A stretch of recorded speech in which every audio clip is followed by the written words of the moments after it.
አሁን አንተ የዳኒን ፋይል ይያለው ብለህ የምትለው ነገር ከእጅ ላይ አጥፎ ምን ያደርግልሃል? አላጠፉም። የሰውን ፋይል ይኸውልህ ገና ማለት ነው እናንተ ማታርፉ ከሆነ እናንተንም ፋይል ጎልጉዬ ማውጣት የምችል ሰው ነኝ እያልኩ ብዙ ርቀት ከሄድኩኝ በኋላ የእነሱን ህይወት ላስተካክል ጫፍ ስደርስ ሁሌ እያበላሻችሁት ያላችሁት አንተ ፈረንጁና ኖቤል የሚባል ልጅ ናችሁ።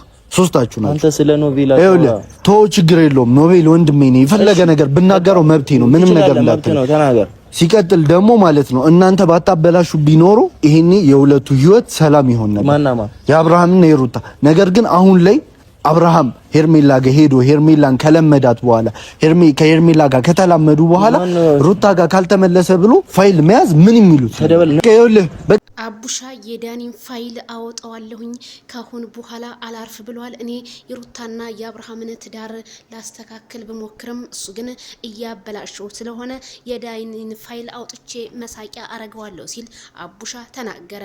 እዩ ኢንተርቴንመንት ደግሞ ይሄ ሴታ ሴት ሲከራከርለት እያየን ነው።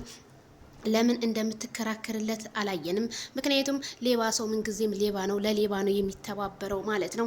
አቡሻ ግን እንዴት ይሄንን ያህል ጥግ ለመሄድ ቻልክ ማለት ነው። ግን ቡታጅራ ላይ ፋይሉ ግን መቼ ነው ወጥቶ እኛም የምንተነፍሰው ማለት ነው። ፋይል አወጣለሁ የራቁት ቪዲዮ ይሄንን ያህል የእናንተ ገላ ከሰው ገላ የተለየ ነው ወይ ስል እኔም አሳስባለሁ። ኮሜንታተሮችም ጥያቄያቸው ነው እላለሁ። ስለዚህ የፋይሉ ጉዳይ ቤተሰብ እንደቀጠለ ነው። አቡሻም ዳኒ ላይ ዛቻውን እያረማመደ ነው። ስለዚህ ፋይሉ ወጥቶ እኛ የምናይበት ናፈቀን።